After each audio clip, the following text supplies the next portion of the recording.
La universidad no es solo un lugar de clases, sino un espacio donde se construyen sueños, identidades y vínculos que marcan vidas. Debería ser un entorno de respeto, libertad y equidad. Sin embargo, esa promesa se rompe cuando el hostigamiento sexual irrumpe, afectando la dignidad de las personas y aperturando relaciones de poder injustas. Queremos compartir con ustedes el documental sobre el hostigamiento sexual en la universidad, el cual ofrece una mirada profunda a la conducta del acosador desde las teorías cognitivas. A través de este enfoque se analizan los esquemas mentales, las creencias distorsionadas y los patrones de pensamiento que justifican y mantienen estas conductas.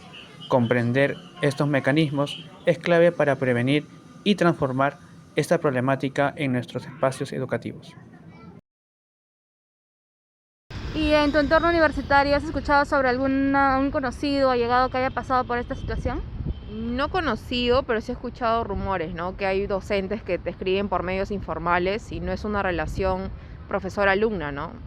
Correo informal como Facebook o Instagram, pero con otras intenciones, ¿no? Uno se da cuenta cuál es la intención del profesor por escribirte en esos medios informales.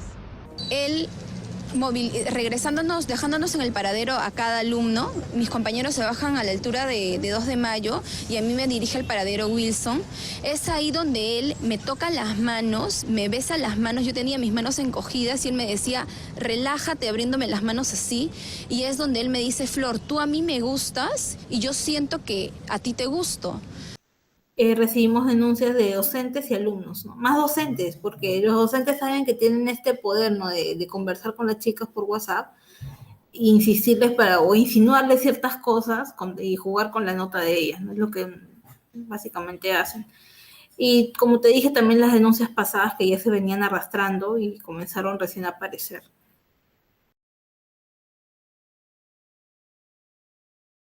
Yo creo que un profesor hostiga sexualmente a cualquier alumno, primero porque él tiene como que un cierto control del poder. Al ser un profesor se siente como que más que un alumno y tal vez esto se puede reflejar cuando pues hay alumnas o alumnos que tienen bajo rendimiento académico y tal vez con intención de aprobar el curso, pues el profesor intenta sobrepasarse de sus límites, más que nada por el abuso de poder, por la falta de respeto que existe por parte suya.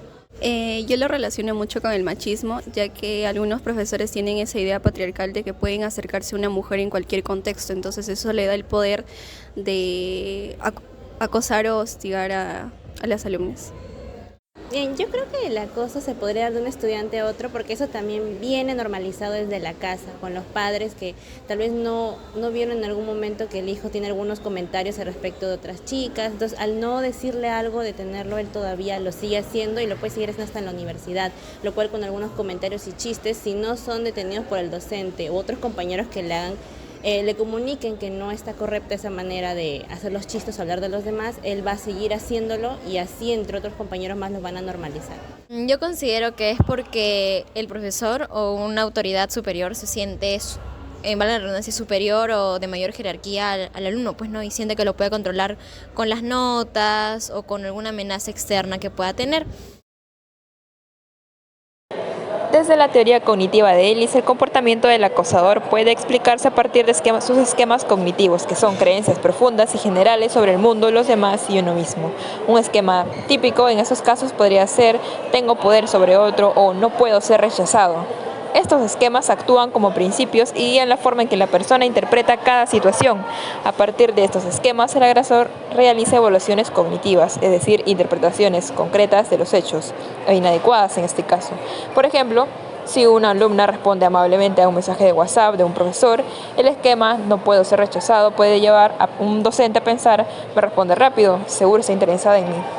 Del mismo modo, un profesor que tenga el esquema mi posición me da derecho para sobrepasarme, podría interpretar que si una alumna se sienta en primera fila o pide ayuda es porque quiere algo más, lo que le lleva a proponer conversaciones fuera de contexto, como ¿por qué no seguimos hablando luego de la universidad? Él les explica este proceso mediante el modelo ABC, donde A es el acontecimiento activador. El estudiante responde a un mensaje o pide ayuda académica. B son las creencias irracionales basadas en sus esquemas, como si me trata bien es porque estoy interesada o puedo invitarla sin un problema. C es la consecuencia, el comportamiento inapropiado, como enviar mensajes personales en horarios indebidos, hacer comentarios sobre su apariencia o insistir para verse a solas. Así, no es que el hecho A lo que provoca el acoso, sino la interpretación inadecuada que el agresor hace debido a sus esquemas irracionales inadecuados, lo que lleva a las conductas de acoso, que sería el C. El acoso y hostigamiento sexual en la universidad es una problemática que afecta gravemente la seguridad, el bienestar emocional y el desarrollo académico de quienes lo sufren. Estas conductas, que incluyen comentarios ofensivos, insinuaciones o acciones no deseadas, suelen pasar desapercibidas o no ser denunciadas debido al miedo, la vergüenza o la normalización en los entornos educativos. Entre las causas más relevantes del acoso y hostigamiento sexual están, en primer lugar, la creencia del agresor de tener poder o derecho sobre la víctima, lo que lleva a ver su cuerpo como objeto. En segundo lugar, la normalización y minimización de estas conductas, donde el agresor interpreta que sus acciones no son dañinas o que son socialmente aceptadas. Y en tercer lugar, los estereotipos de género, que refuerzan la idea de que ciertas actitudes, como ejercer dominio o insistencia, son naturales o propias del rol masculino. Desde el enfoque cognitivo, estas distintas causas mencionadas pueden explicarse a través de dos aspectos, el pensamiento y el aprendizaje. La teoría cognitiva, desarrollada por Aaron Beck, explica el funcionamiento psicológico a partir de cómo las personas interpretan la realidad.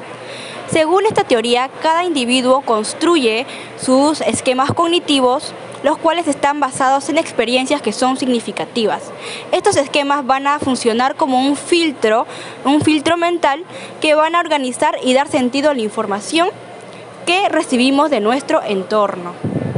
El problema surge cuando estos esquemas son disfuncionales, ya que distorsionan la percepción de la realidad y lleva a interpretaciones que son erróneas o exageradas.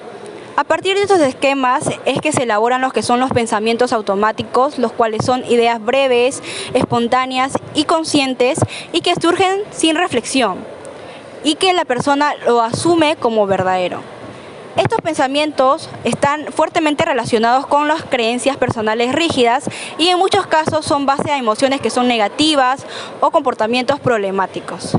En el caso de un acosador u hostigador, estos esquemas disfuncionales lo llevan a interpretar señales neutras o incluso de rechazo como muestras de interés o provocación. Sus pensamientos automáticos pueden justificar su comportamiento insistente o agresivo, convencido de que su percepción es la correcta.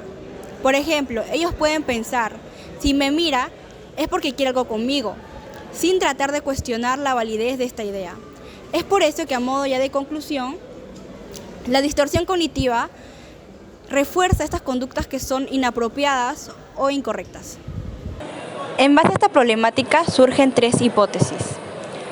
Los agresores presentan distorsiones cognitivas que facilitan la justificación y repetición de conductas de acoso u hostigamiento sexual. El agresor ha aprendido conductas al integrar y estructurar experiencias previas que refuerzan esas acciones como normales o aceptables. Desde la teoría cognitiva de Brunner podemos entender que la conducta de los acosadores o hostigadores sexuales es construida y aprendida activamente a lo largo del tiempo. Brunner nos habla de tres modos en los que las personas representamos la información, el conocimiento. Estos modos son el inactivo, el icónico y el simbólico. En el modo inactivo, el aprendizaje se da a través de la acción.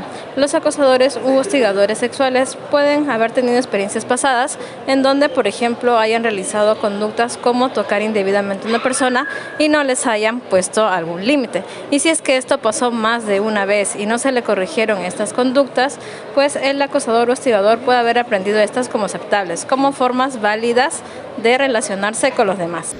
En el modo icónico, el aprendizaje se da a través de representaciones, imágenes mentales. Los acosadores o hostigadores sexuales pueden tener representaciones mentales distorsionadas sobre el otro, influenciado por lo que hayan visto en sus medios, en las redes sociales o en su propia cultura. como por ejemplo cuerpos sexualizados, gestos malinterpretados o escenas donde la insistencia es algo visto como una forma romántica. Entonces, en base a esto, los acosadores o hostigadores interpretan señales de forma errónea. Pueden ver una sonrisa, una cierta forma de vestir o un gesto amable como parte de un interés sexual de la otra persona hacia ellos. Y estas representaciones mentales distorsionadas que tienen, pues hace que se refuerce la idea en ellos de que la otra persona les está dando su consentimiento. Y por último tenemos al modo simbólico, en el cual el aprendizaje se da a través de símbolos abstractos y dentro de esto se encuentra el lenguaje. Ahora, los acosadores u hostigadores sexuales pueden haber aprendido simbólicamente escuchando en su entorno, ya sea familiar, social o cultural, frases como: si una mujer dice que no, en realidad está diciendo que sí, o si te ignora es porque le gustas, o a las mujeres les gusta ser perseguidas. Entonces, todas estas frases aprendidas desde temprana edad le enseñan a los acosadores u hostigadores patrones de pensamiento erróneos sobre el poder, el consentimiento y el deseo. Y con el tiempo pueden usar estas mismas expresiones para justificar su comportamiento, ya que lo ven como algo normal, algo que es aceptado dentro de la sociedad en la que se encuentran. Y en base a todo lo mencionado, pues podemos decir que desde la teoría de Brunner, los modos de representación pues nos ayudan a comprender cómo los acosadores u hostigadores sexuales han construido y siguen construyendo su conducta. ¿Cómo esta teoría cognitiva explica el acoso sexual? La teoría de Gagne señala que el aprendizaje se puede dar a través de etapas o fases y que estas, a su vez, están sujetas a una motivación intrínseca. Gagne identifica 8 tipos de aprendizaje. Estas son: el aprendizaje por estímulo y respuesta es el que mejor contextualiza una situación de acoso sexual. En el ámbito universitario, la persona que ejerce acoso puede que haya aprendido mediante reforzadores positivos una conducta dañina. Una conducta que genera consecuencias aversivas se considera una conducta dañina. Es por ello que la percepción distorsionada de su conducta la entiende como correcta porque genera en él un grado de satisfacción. En la teoría del aprendizaje significativo desarrollado por el psicólogo David Auswell nos da a entender por qué algunas ideas se quedan tan fijas en nuestra mente. Para entender un poco más sobre lo que es la teoría de Auswell, es importante comprender cuándo un aprendizaje es significativo, y esto se debe a la creación de las estructuras mentales, que a su vez son llamadas esquemas cognitivos. Estos esquemas cognitivos nos ayudan a lo que es la organización de la información y a su vez interpretar el mundo que nos rodea. Auswell, en su teoría del aprendizaje significativo, nos menciona que una persona no solamente aprende con el simple hecho de poder memorizar una información, sino que asocia esa nueva información con lo que ya sabe de sus experiencias previas. El hostigamiento sexual no aparece de la nada. Detrás de la conducta de una persona hay un proceso de aprendizaje. El acosador sexual utiliza lo que son los esquemas mentales para poder con ello justificar sus acciones, muchas de estas sin darse cuenta. Desde pequeño, si usted ha escuchado frases como los hombres mandan, las mujeres son las que obedecen, o otras frases como si me dice que no, es porque quiere que yo le insista. Estas frases, aunque parezcan oraciones simples, si se practica frecuentemente y es influenciado por factores externos como familias, compañeros, puede convertirse en lo que es un aprendizaje significativo.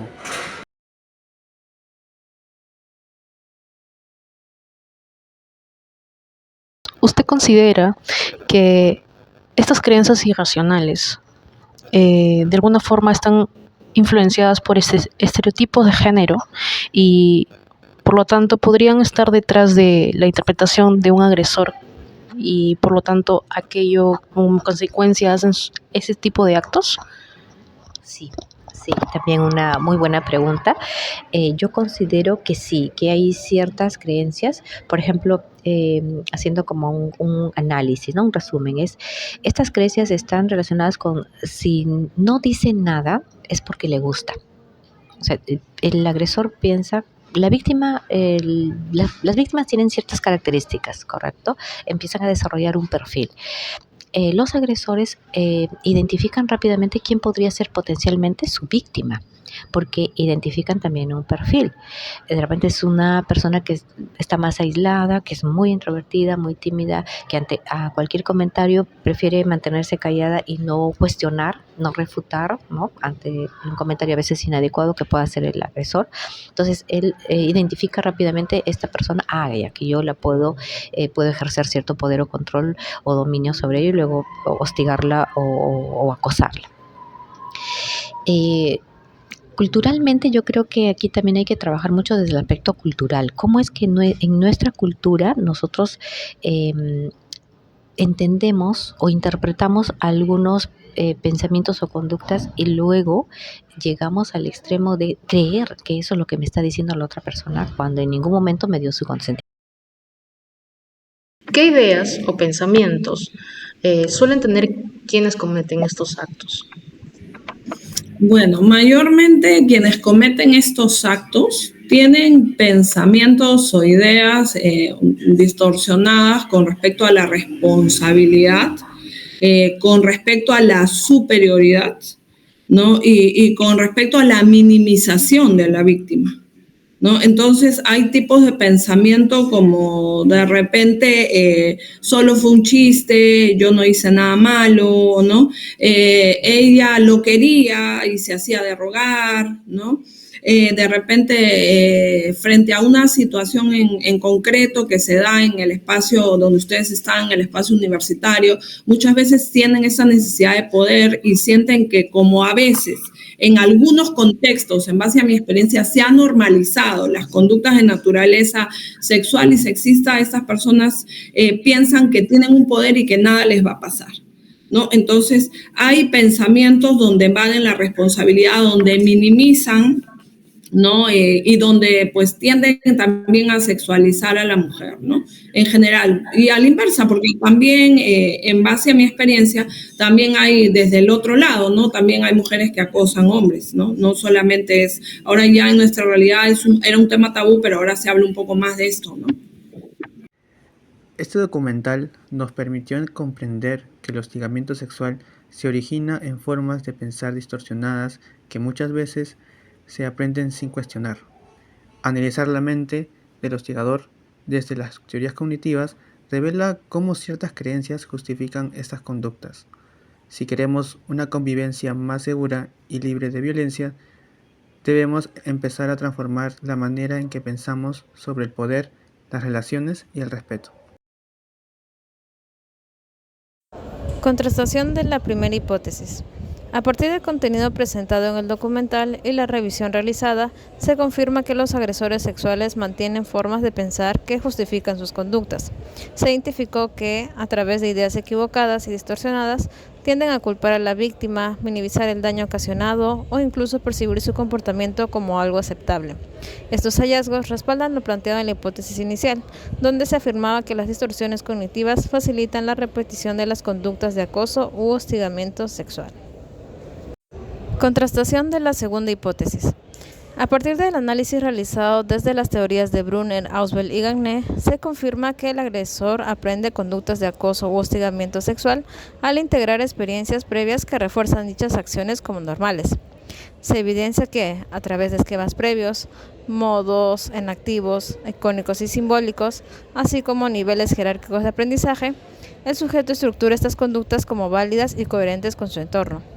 Estas formas de aprendizaje no solo consolidan el comportamiento, sino que también contribuyen al desarrollo de distorsiones cognitivas, al generar interpretaciones erróneas sobre el consentimiento, poder y la relación con el otro. Por tanto, se valida la segunda hipótesis y además se establece una relación directa entre los procesos de aprendizaje mencionados y la formación de conexiones disfuncionales que sostienen y perpetúan el acoso. Contrastación de la tercera hipótesis. Se planteó que los estereotipos de género internalizados por el agresor influyen en la interpretación y normalización de conductas de acoso u hostigamiento sexual. Sin embargo, este aspecto no fue abordado directamente desde el análisis de los pensamientos del agresor, lo cual limita la posibilidad de confirmar plenamente dicha relación. Aunque se identificaron indicios de creencias estereotipadas que podrían intervenir en la manera en que se racionaliza el comportamiento acosador u hostigador, también emergieron otros factores que afectan el sistema de pensamiento. Esto sugiere que los estereotipos no constituyen la única base cognitiva del acoso o hostigamiento, sino que forman parte de un entramado más amplio de creencias, distorsiones y racionalizaciones. Por tanto, la tercera hipótesis se valida parcialmente, a reconocer que estos esquemas influyen, pero no explican de manera exclusiva la dinámica mental del agresor sexual.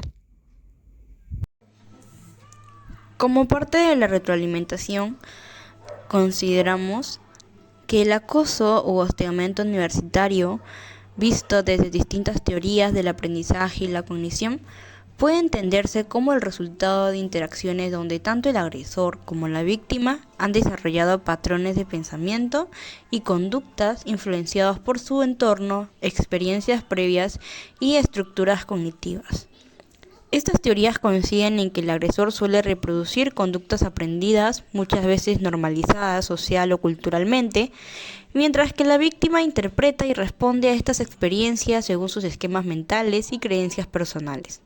Así, ambos actores participan en una dinámica compleja que refleja procesos de aprendizaje, interpretación y adaptación al medio universitario.